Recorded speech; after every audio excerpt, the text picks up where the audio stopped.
Good morning, everybody. Happy Thursday. It's wet. That's all right. Risers, welcome to the madness. Glad that you're here today. Welcome to the program. Thank you for being here. We love you. Good morning, everybody. Good morning.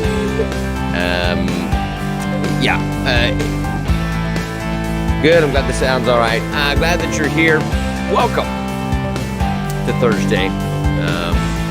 We got a lot to talk about today, so we'll get to all of that, and take your phone calls, 850-771-0049. My name is Nick Stewart. That's what it says on the birth certificate. And this is Sunrise Santa Rosa. Thank you for being here. Thank you, Milton Post, for hosting. Everybody for sharing it. Everything. God bless you. All right. Your forecast for today. Thunderstorms during the morning, followed by occasional showers in the afternoon. Gusty winds, small hail possible. High near 74. The chance of rain 100%. Tonight, partly cloudy early, followed by cloudy skies. Overnight low near 58.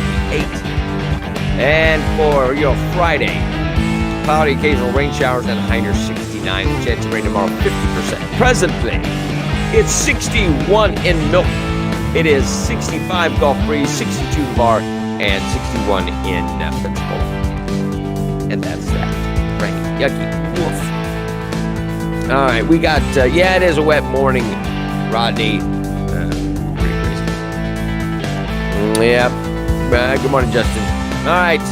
Let's do this, shall we? With all of the craziness that is in the world today. There is punishment for those that are not, they're not requiring the vaccination, but there's punishment if you don't. We'll get to that in a little bit. So is it voluntary or no? We'll see. All right. So this came up. So following a string of firings, following the abrupt firing of Santa Rosa County's former public works director last summer and the subsequent departure of its assistant public works director, Santa Rosa County failed to apply by March 12th for state funding to improve the roadways. County Administrator Dan Schiebler said yesterday he asserted that the county had applied. However, the Florida Department of Transportation confirms that wasn't a true statement. Did we apply for it or did we not apply for it? Schiebler said we did. They just ran out of funding before they got to us. And they're like, no. That's not true. That's a Pinocchio statement. Additionally, upon questioning by local government watchdog Jerry Cooey, Schiebler went on to blame the state of Florida for the lack of SCOP funding. The answer is they ran out of money before they got to our project. There's about $20 million annually appropriated for SCOP for all small counties, and we did not meet the cut line, or maybe the deadline. Cooey asked twice during the public forum if the county had indeed submitted all the required SCOP paperwork, and both times Schiebler said yes. They did not submit an application this year, said Regina Battles, a program management administrator for the Florida Department of Transportation.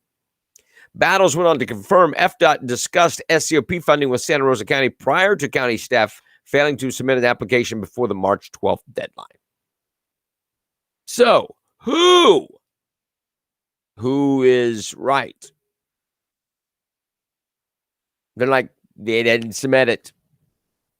He goes, oh yeah, they just ran out of funding. Yeah. Who are you going to believe on that? Who are you going to believe? I don't know. But I will tell you this. That's a difficulty. FDOT's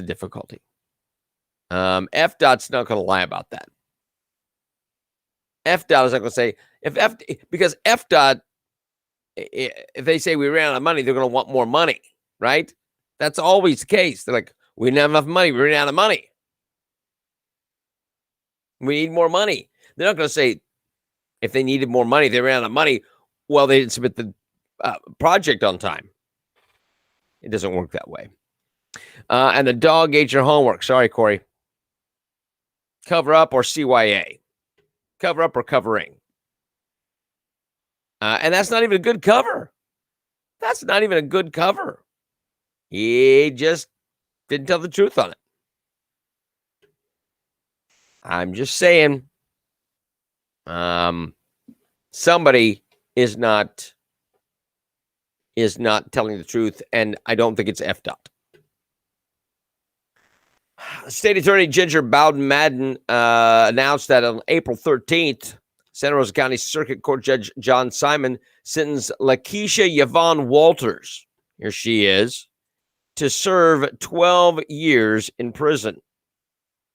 And why? Well, because of a DUI manslaughter. On September 18th of last year, while operating a Ford F-150, she was moving southbound on State Road 87. Lakeisha Walters crossed the raised grassy median and caused a head-on collision with another motorist driving a Buick sedan. The driver of the Buick passed away as a result of the crash. Waiter, I'm sorry, is it Waiters? Walters? Waiters? I'm trying to read it. It looks like Waiters. She was ejected from the vehicle and sustained incapacitating injuries. A witness traveling behind the truck prior to the wreck said that they were driving recklessly and even called 911. A blood sample collected in the investigation revealed that Waiter's blood contained 0.13 grams of alcohol per 100 milliliters of blood.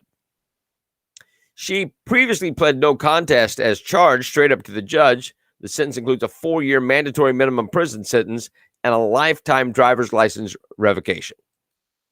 Now, if you kill somebody because you are drinking and driving, I mean, you're impaired by your own hand. I don't know if that's manslaughter. And if you snuff out somebody's life because of your recklessness, is that worth only 12 years? And that's only the sentence. That's not good behavior or whatever in prison and like, we'll let her out. Yeah. I'm very hard on that kind of stuff. It wouldn't do for me to be a judge. A student at the Naval Aviation School's command in Pensacola died in training. According to U.S. Navy, 30-year-old Airman Nathan Burke of Lubbock, Texas, became unresponsive during training in the pool at Aviation Rescue Swimmer Pool School on April 5th. And that's a terrible thing, to lose a sailor like that. So be in prayer for the family. 12 years isn't enough. No, I agree. That would take a much harsher sentence. 25 years? 25 years. At least. That is the minimum, not 12. Where do they come up with 12? This is interesting. While many industries were hit hard during the pandemic, skilled trade jobs are booming. Mary Jordan of the Gulf Coast Insurance and Home Builders Association of West Florida said the problem is there aren't enough people taking the jobs. The shortage of skilled trade workers is impacting new construction in the area. Contractors, the biggest problem is they cannot meet the demand anymore for what's out there. It isn't a shortage of work. Everyone wants a house or they have a remodel. Because there aren't enough workers, Jordan said, to build new construction projects, they're often running behind schedule. Jordan said one of the reasons for the shortage is many older workers are retiring and not enough young people are being exposed to the trade career paths.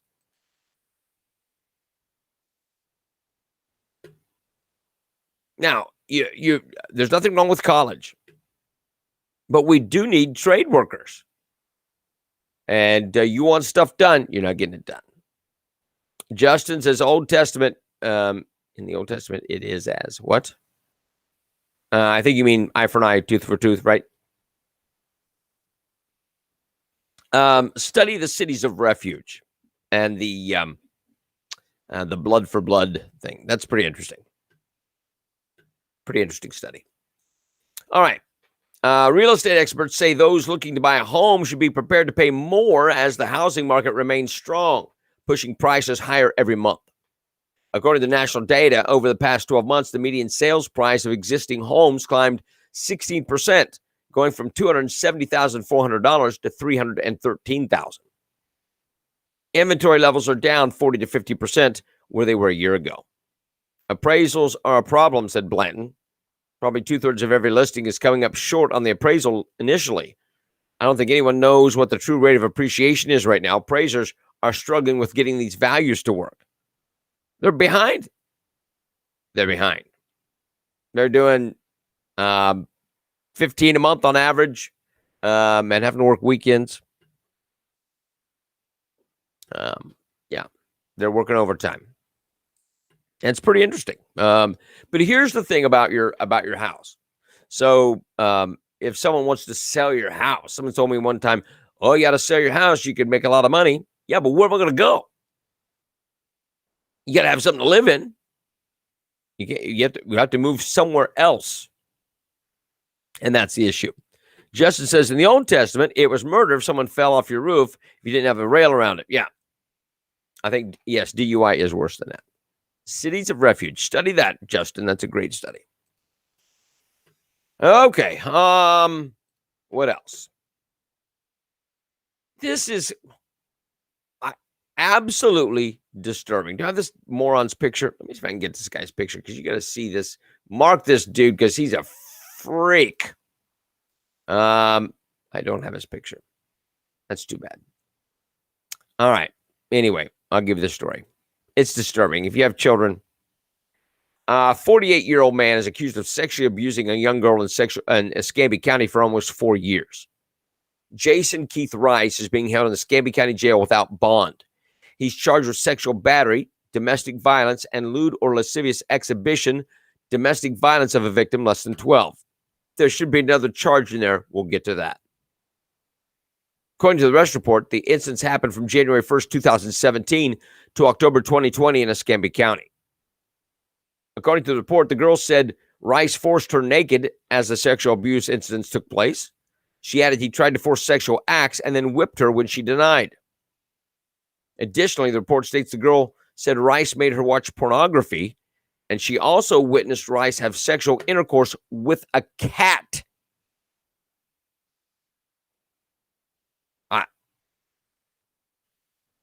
I'm sorry. So wouldn't you add animal cruelty on that? With a cat. A woman told deputies Rice has a history of using meth. That is no excuse. I've known meth users. They don't sexually abuse cats or children. Holy mackerel. A cat. And they just kind of gloss over it. Like it's not a big deal. It's a cat. I'm not a cat fan. I know. I just think that's pretty weird. Where were the parents? Well, I don't know. And I don't know if he was a parent. It doesn't say. It doesn't say. So I don't know. But a cat. Whose cat was it? Why was it a cat? What? I know. Right, Kim? That's just.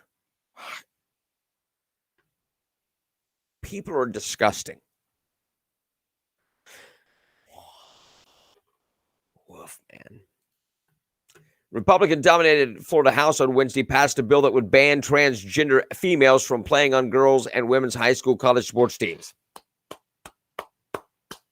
Democrats arguing the measure is purely political. The proposal, HB 1475, would make participation in athletics contingent on determining students' biological sex. A disputed term that refers to the sex assigned at birth, assigned by God. The Fairness in Women's Sports Act passed the House on a 77-40 vote along almost straight party lines. The vote sets the stage for the House to try to reach agreement on the issue with the Senate, which has a bill that differs from the House measure.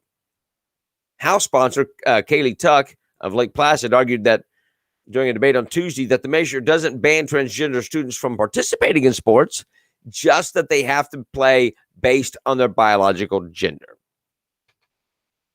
Good. Push it through. These.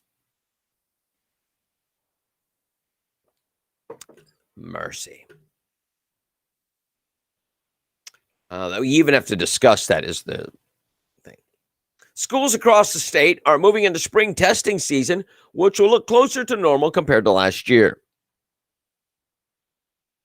looks are deceiving. An emergency order from the Florida Department of Education says that districts will move forward with testing, but remove most of the high-stake consequences. We talked about this the other day.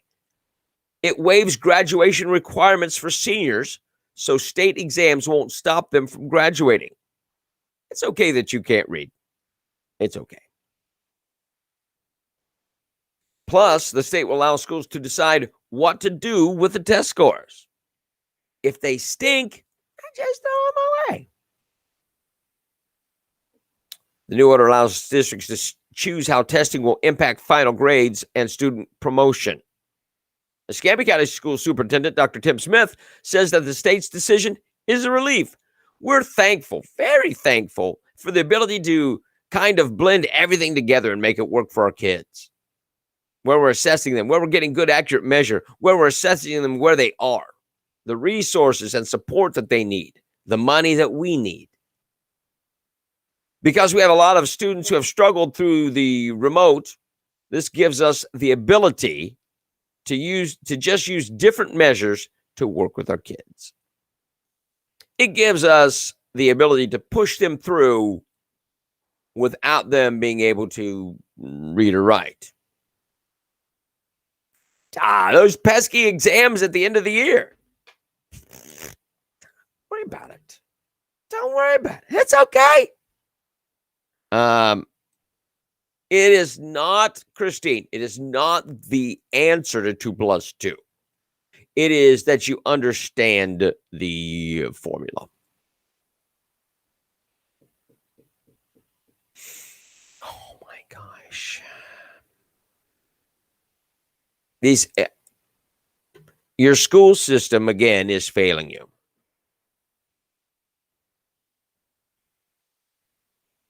Dumb down a generation. Absolutely.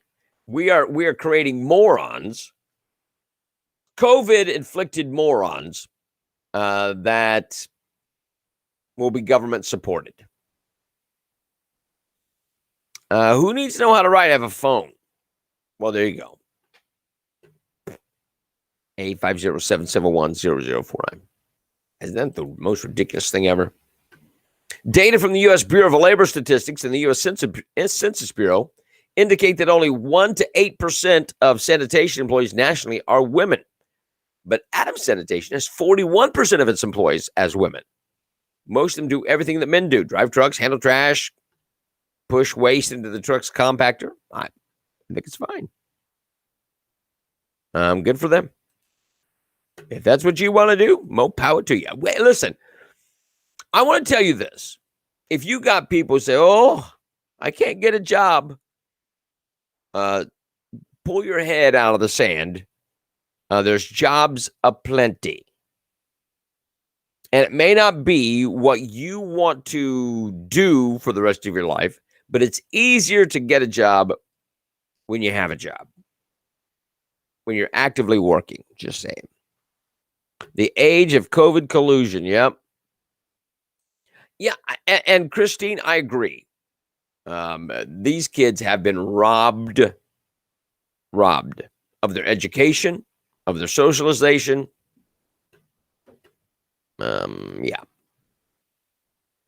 850-771-0049. What else is going on? The resurgence of the coronavirus in countries across the world could result in the cancellation of this year's Olympics in Tokyo, a top Japanese official said. Toshiro Nikai, the Secretary General of the Liberal Democratic Party, told a country broadcaster that if the games, which have already been delayed for a year, seem impossible to do anymore, then we have to stop decisively. There was hope that the widespread availability of vaccines would help get the infection rates under control, but the vaccines evidently are not working. Now, I didn't say they aren't working. I said evidently. The science. Because if the vaccines were working, then there would be, this COVID would go away. Yes. But alas and alas, the virus is still rampant. Yeah. I don't know. That's what it seems like. Crazy. Absolutely crazy. We got more coronavirus stuff coming up in a minute. Bernie Madoff, the famous architect of the epic security swindle that burned thousands of investors, died in prison. He was 82 years old. Madoff's death at the Federal Medical Center in Butner, North Carolina, was confirmed by his lawyer. He died of natural causes. Some people think that's too bad. He didn't steal from me. So, Christine says, my granddaughter, you don't look old enough for a granddaughter, Christine. God bless you. Took her learner's permit last year in April, and her driving test consisted of driving around the parking lot and parking. Oh, my word. No, what was the point? How did COVID affect being in the car with her in the parking lot or out on the street? What? I don't know.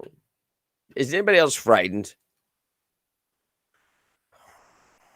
Congressman Matt Gaetz is hitting back at CNN over their reports surrounding a sex trafficking investigation. On Wednesday, CNN sourced two anonymous women who said they attended Orlando area parties with Gaetz. The women reportedly said the events included drug use, sex, and digital payments. Why is it that CNN always cites unnamed sources? Because when you don't have sources, it's easy to go, they're unnamed, anonymous. Okay, hold on a quick second. How does the 6-foot rule make a difference in the parking lot or out on the street? Was the driving instructor not in the car with them? And if masks work, why weren't they wearing a mask? I'm just curious. Was the driver instructor in the car with her? Put the windows down. Put the windows down. It was April. Put the windows down. I don't know. So, but the anonymous sources is ridiculous. And when you've got something like this, we've got anonymous sources, it's just bogus. It's bogus. You can't trust CNN anyway. She was just by herself.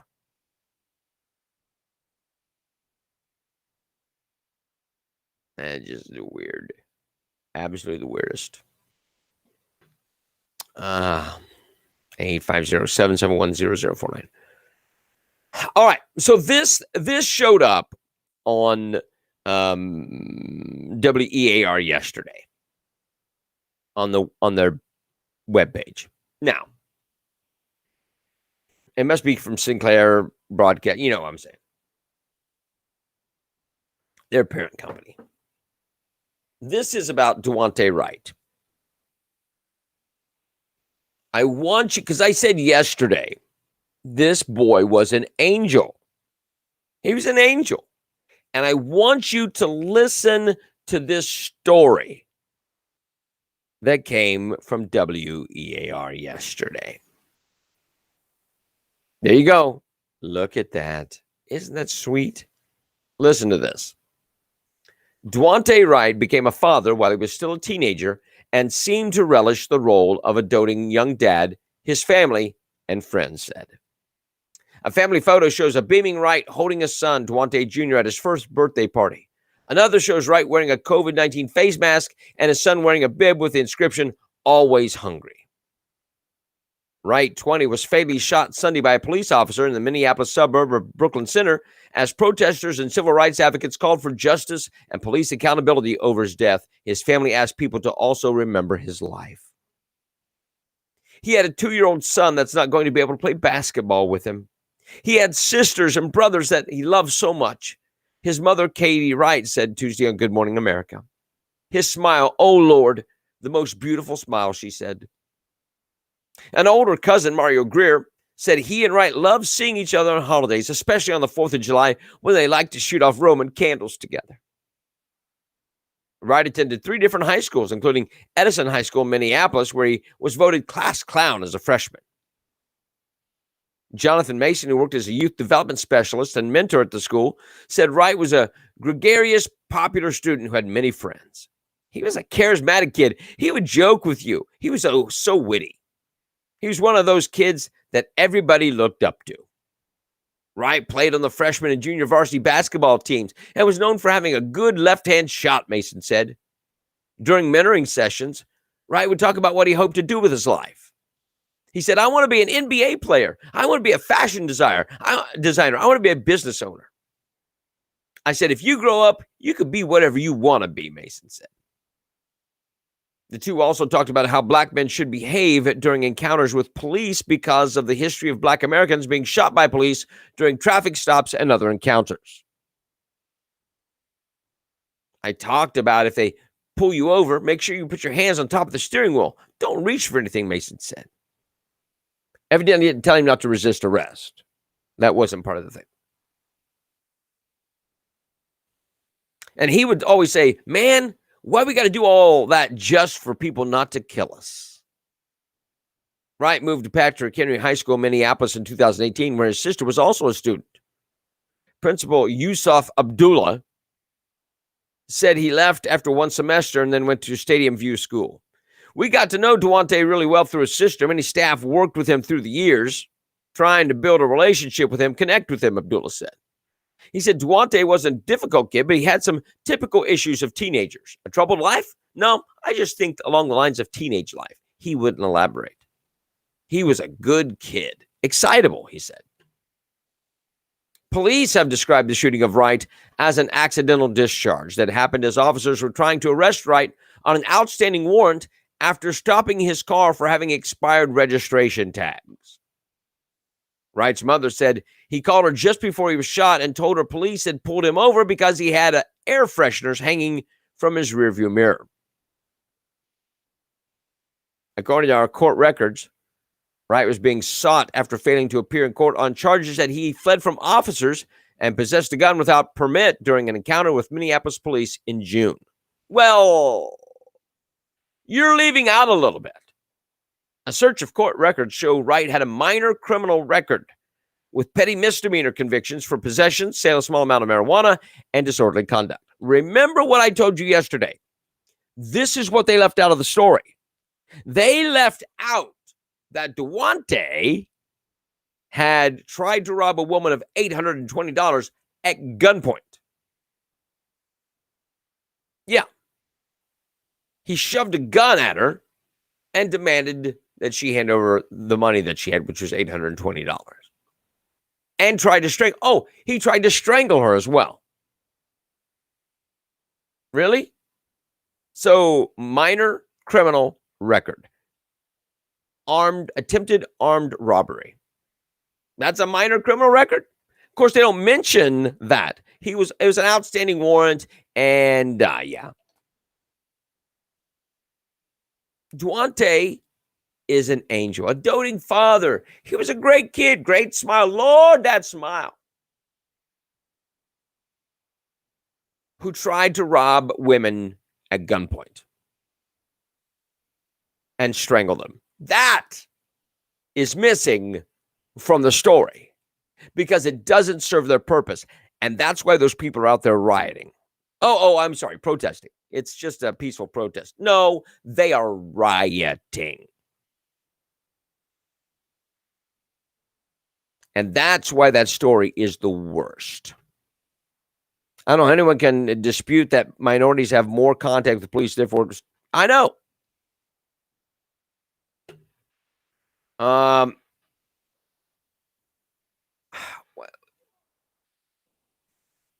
don't think that's true, Mary.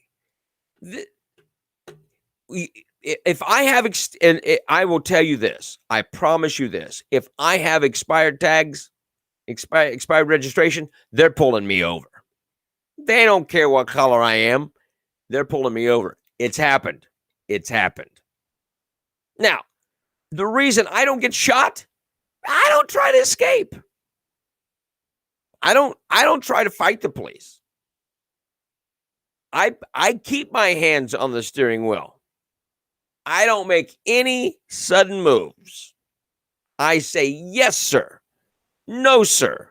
Yes, ma'am. No, ma'am. I am on my very best behavior. I don't swear at them. I don't try to run from them or flee from them. I do what I'm told to do. Has nothing to do with color. It has everything to do with attitude. Oh, by the way, I don't have any outstanding warrants that I know of.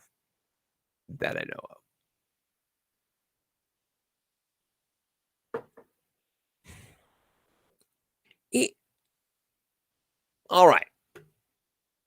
All right, Mike. So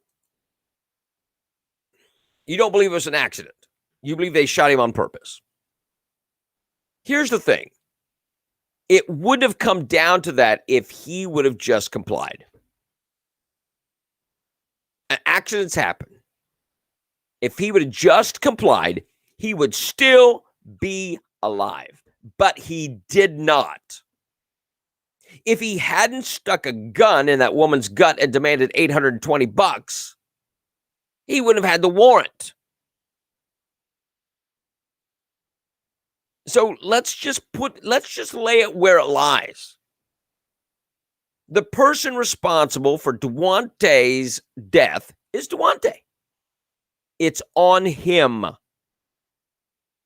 If he'd have done his registration on his stickers, if he'd done that and they weren't expired, he wouldn't have been pulled over.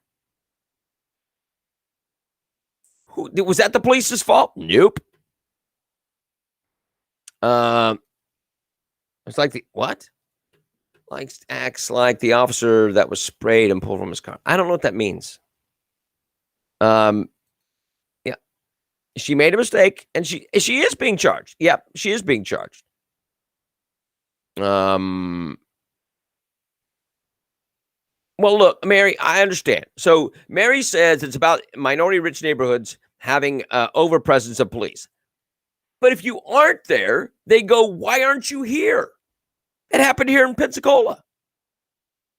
Remember, they're like, we want more police presence. You're not here enough. They're like, well, you don't want us here. The person responsible was a negligent police officer. All right. Who tried the attempted robbery on the woman, armed robbery and strangulation of the woman? Who was that? Was that the police? No, that was Duante. Who violated his probation, didn't visit his parole officer, had possession of a gun and marijuana? Who was that? Was that the police? That was Duante. Who had failed to renew his registration? Was that the police? Oh, wait, that was Duante. Who resisted arrest? Was that the police? Duante. Now, should he have been shot? No. But he got in this position because he did it. He did it.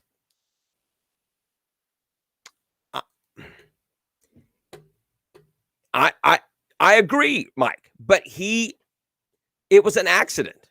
It was an accident. It was an accident. Does this justify the riots? Nope. Mike, does a young black man, a young white man, it doesn't make does a person, do they have the right to resist arrest? Just saying. Do you have a right to resist arrest? Anybody?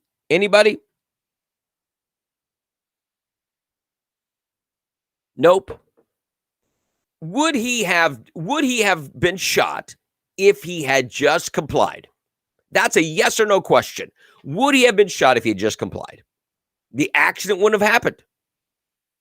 Regardless of his past, he was a kid. What?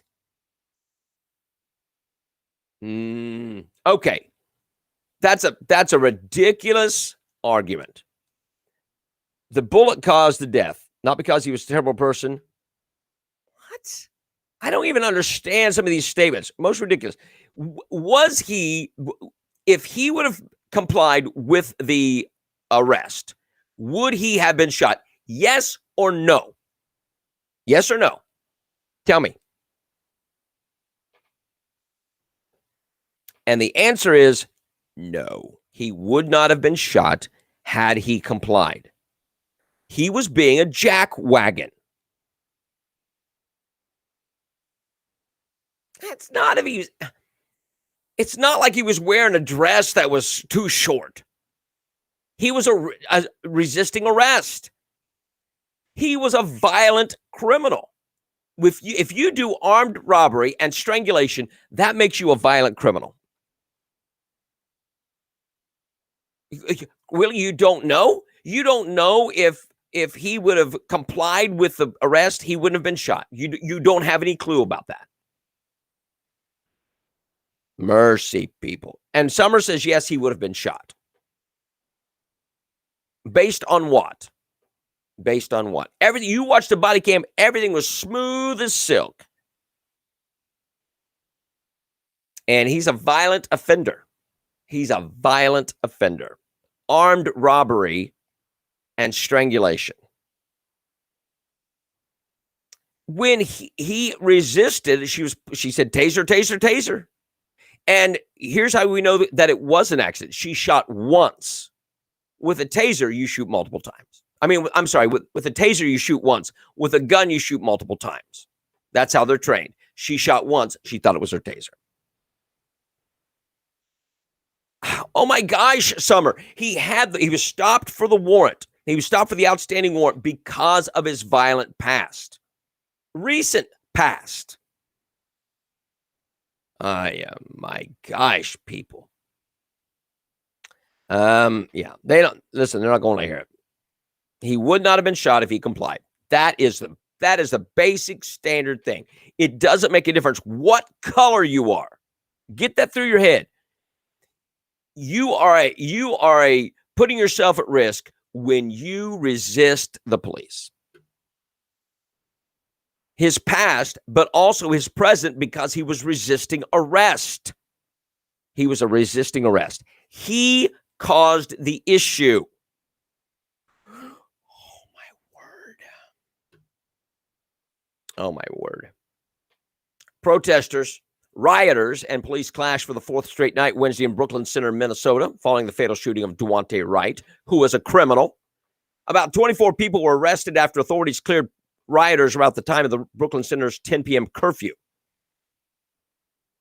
Hundreds of protesters gathered at the Brooklyn Center Police Department as some threw bricks, rocks, milk jugs, shot fireworks, and shined laser pointers at law enforcement.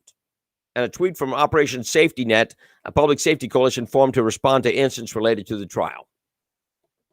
Others tried to climb and dismantle the fence that surrounds the building. That's a riot. That's a riot.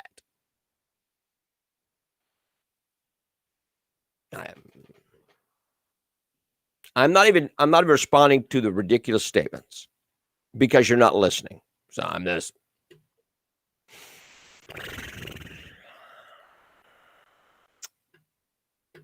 A CNN crew was chased away by a violent mob Wednesday night while covering ongoing demonstrations in Brooklyn Center, Minnesota, following the police shooting of Daunte Wright. Here is that video. I think this is it. Okay, here we go. You don't got no trouble. Oops. No. We don't. It's all peace, baby. It's all peace. It's all peace. It's all peace, babies. Oop. Got a bottle upside the head.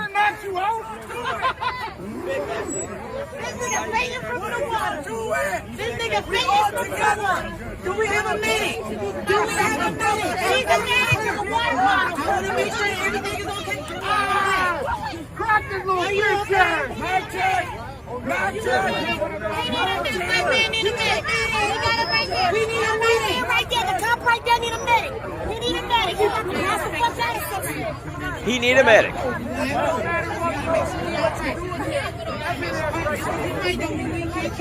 You know, so this is CNN, and the reporter got pegged in the side of the melon by a water bottle.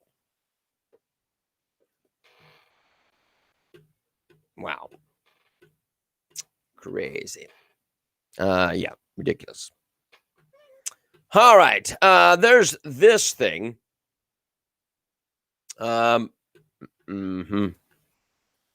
This is reality show personality Courtney Stodden.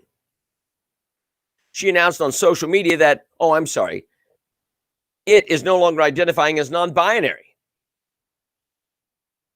Or that she was identifying as non-binary, not a woman. She's not a woman. Even though she looks like a woman, that's not a woman. She's it's non-binary. I get so confused. I need a schematic.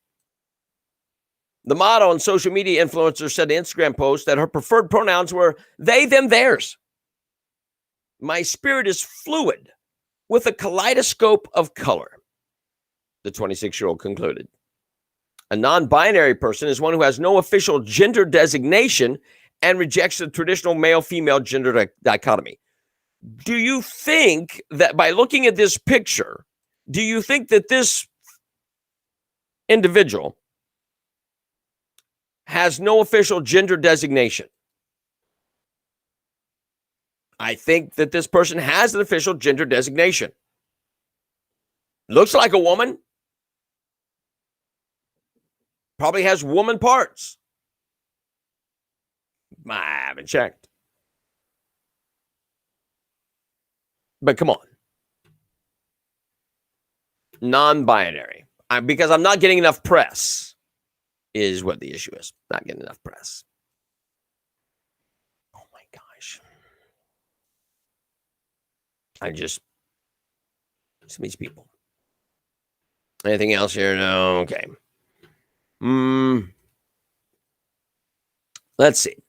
All right. The NFL announced to teams this week that key employees, except players, will need to get COVID-19 vaccinations if they want to have some access to some facilities and work with players. The only exception would be if they can document some sort of medical or religious reason for not getting the shot. In a memo to all 32 clubs, first reported by NFL Network's Tom Pelissero, league bigwigs told team executives, presidents, GMs, and head coaches that key employees will need to get a vaccination unless they have what the NFL considers a bona fide medical religious reason for not getting one. Last month, ESPN reported that the league vowed that no NFL employee would be required to get vaccinated as a condition of employment. Strictly speaking, that's still the case. However, any so-called Tier 1 or Tier 2 employees, coaches, front office executives, medical personnel who choose not to get vaccinated will find it much more difficult to do their jobs. They won't be allowed in the cafeteria. They won't be allowed in the locker rooms or in certain groups. We anticipate relaxing various aspects of the protocol, such as close contact quarantine, restrictions regarding locker room meetings and cafeteria use, and testing cadence for vaccinated individuals. Educate your employees and communicate to them the work-related benefits of vaccination, meaning they can do their job if they're vaccinated.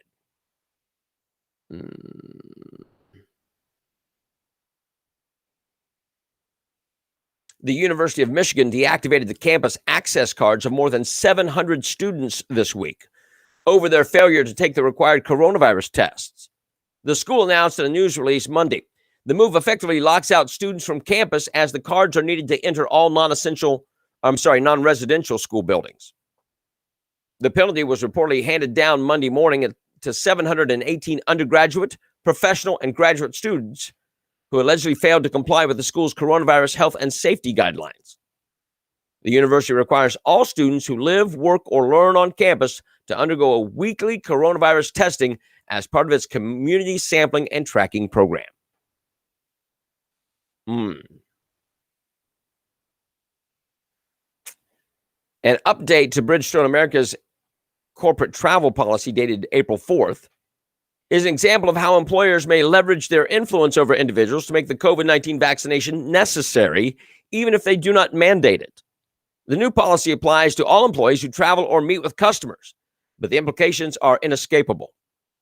There will be two classes of employees for the foreseeable future: those who've received the vaccine and those who have not. The introduction to the policy update states that explicitly, that's according to the internal documents provided by PJ Media. Here's a summary of the key updates to the policy protocols, which now differentiate between fully vaccinated teammates and partially vaccinated or unvaccinated teammates. Also included is a helpful Q&A to assist you in having conversations with other teammates and customers about their vaccination status. Many corporations have tried to put travel safeguards or prohibitions in place during the pandemic. Most employers prioritize the health and safety of their employees for business continuity and employee relations purposes. However, if an employee's job requires travel and he or she has an ethical or medical employee as a concern regarding the vaccine, the new Bridgestone policy will identify that employee as unvaccinated. The status will be evident in internal company systems and the behaviors required based on the vaccination status. First, the company is going to offer $100 vaccine support payment. Other companies have decided to do this, but Bridgestone will be tracking that information in Workday. That's our enterprise management system. If employees do not apply for the payment, they must report their vaccine status to the human resources business partner who will enter it into the system. You will get the vaccine or your job will be at risk. Oh, well, we can't officially say that, but you will be marked. Yeah, that's what's happening.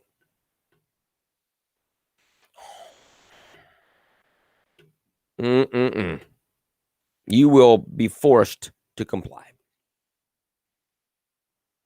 Congressional Democrats will introduce legislation Thursday to expand the Supreme Court from 9 to 13 justices, joining progressive activists pushing to transform the court.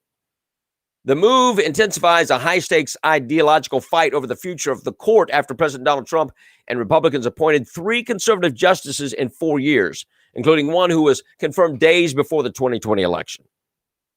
The Democratic bill was led by Senator Ed Markey of the Massachusetts and Rep. Jerry Nadler of New York. It's co-sponsored by the Reps Hank Johnson of Georgia and Mondaire Jones of New York. The Supreme Court can be expanded by an act of Congress, but the legislation is highly unlikely to become law in the near future because the Democrats don't have a big enough majority and people are fighting it. And it's a terrible idea.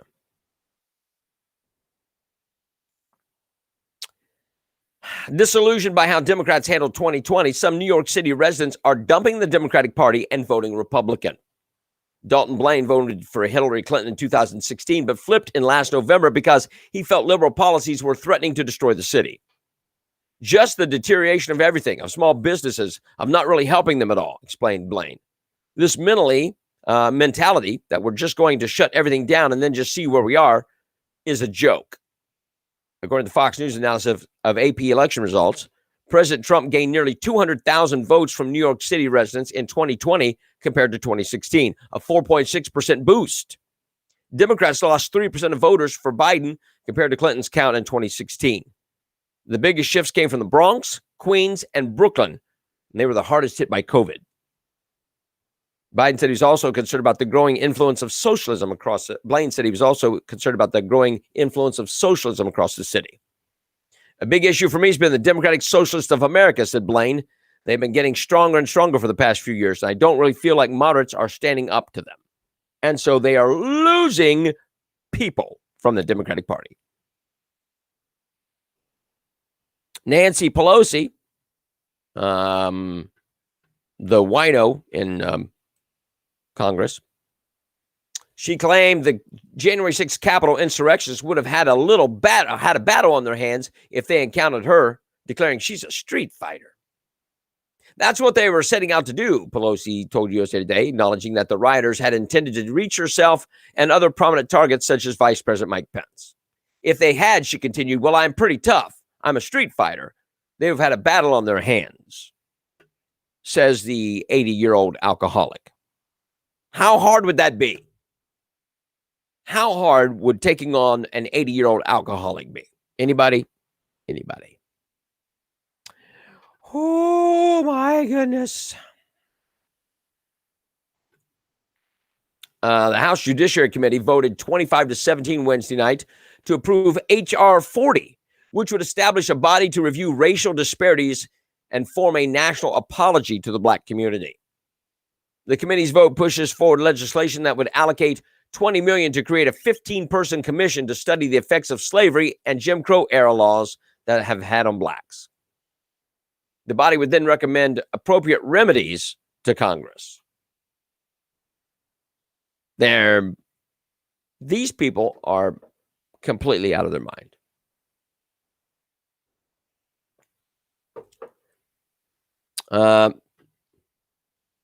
Nancy, she's an idiot. She's a frail alcoholic woman. Yep. It is sad, Stephanie. You are correct. Oh, mercy. Vice President Kamala Harris on Wednesday addressed what she called the root causes of migrant crisis at the U.S.-Mexico border. However,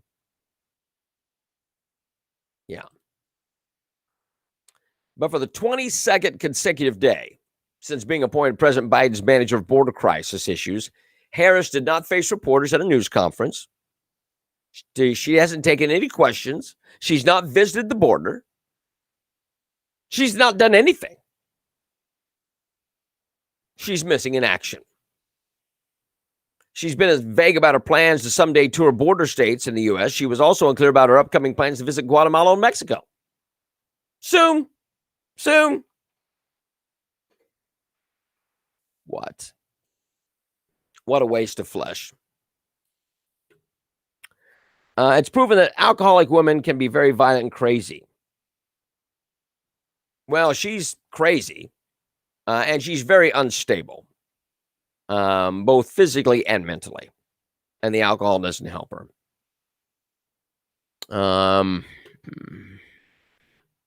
If Republicans were to organize huge Spanish-speaking effort, they could educate illegals, vote for the Dems for abortion, for gun control. Yeah, I don't know, but we don't have Telemundo.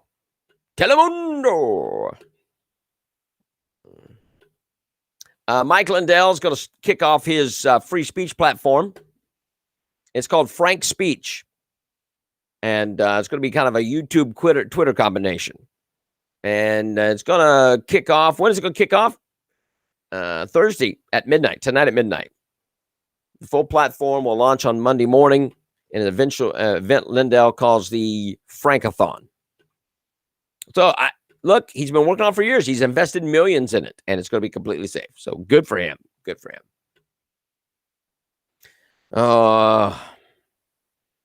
Joe Biden's ambassador to the United Nations, Linda Thomas Greenfield, she characterized America as fundamentally racist country. Yeah, of course we are. Here is this rant and rambling. Just watch. Re-engage with the Human Rights Council and have announced our intention to seek election to that body so that we can advance our most cherished democratic values around the globe. Of course, when we raise issues of equity and justice at the global scale, we have to approach them with humility. We have to acknowledge that we are an imperfect union and have been since the beginning. And every day we strive to make ourselves. But we are working on getting better until you throw in Obama and Biden. Just. In a diverse country like ours, that means committing to do the work. It means learning and understanding more about each other. It means engaging trailblazing groups like yours to teach, to grow, to include, to improve. It means not forgetting our past or ignoring our present, but keeping both firmly in mind as we push for a better future. I tried to do this recently in the UN General Assembly when I spoke on the International Day for the Elimination of Racial Discrimination. That day and commemoration was personal for me. So I told the UN some personal stories. I told them how my great-grandmother, Mary Thomas, born in 1865, was the child of a slave just 3 generations back from me. I grew up in the segregated South. I was bused to a segregated school. On weekends, the Klan burned crosses on lawns in our neighborhood. I shared these stories and others to acknowledge on the international stage that I have personally experienced one of America's greatest imperfections. I've seen for myself how the original... Now, I would recommend someone do a fact check on her statements, because remember, Kamala Harris claimed the same thing and it wasn't true. Weaved white supremacy into our founding documents and principles. But I also shared these stories to offer up an insight. Lie. It weaved white supremacy into our founding documents. No. All right. So here is, this is Project Veritas, and as our last video of the morning, this is Project Veritas catching the guy. Remember, he was talking yesterday about Matt Gaetz, because it helps them, to bash Matt Gaetz. So they were pushing that story. This is about CNN pushing the COVID death numbers. Listen to this. Busters are rated.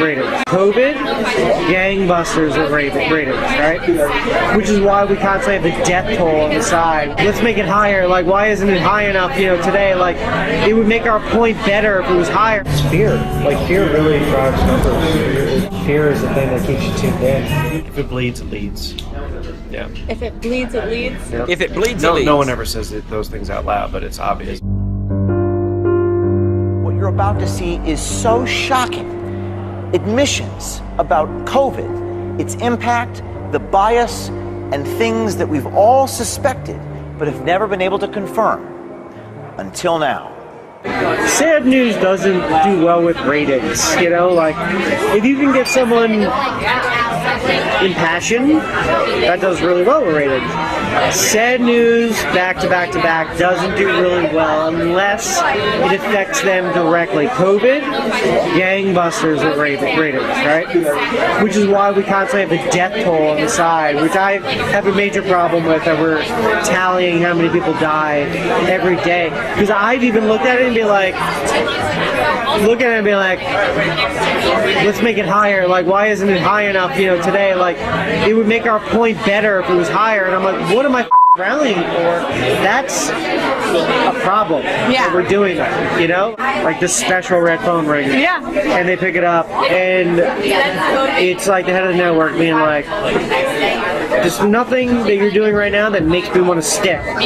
Put the numbers back up, because that's the most enticing thing that we have. So put it back up. So like things like that are constantly talked about. I mean, so the COVID numbers up on the side was the most enticing thing that CNN had.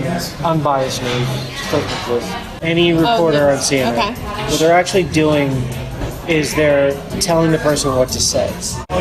It's always like leading them in a direction before they even open their mouth. And the only people that we will let on the air, for the most part, are people that have a proven track record of taking the bait. So there you go. They've just proved that they are unreliable. CNN is not a reliable source. And they pushed the COVID thing for ratings. They pushed the COVID for ratings. Oh my gosh. Ooh, it's Thursday, my friends. We got to get out of here. Have a fantastic, wonderful day. Thank you for being here. Thank you for the discussion. Look, Duante Wright shouldn't have been shot.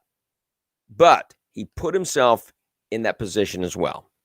Keep things in perspective. God bless you. Stay strong. We'll see you tomorrow.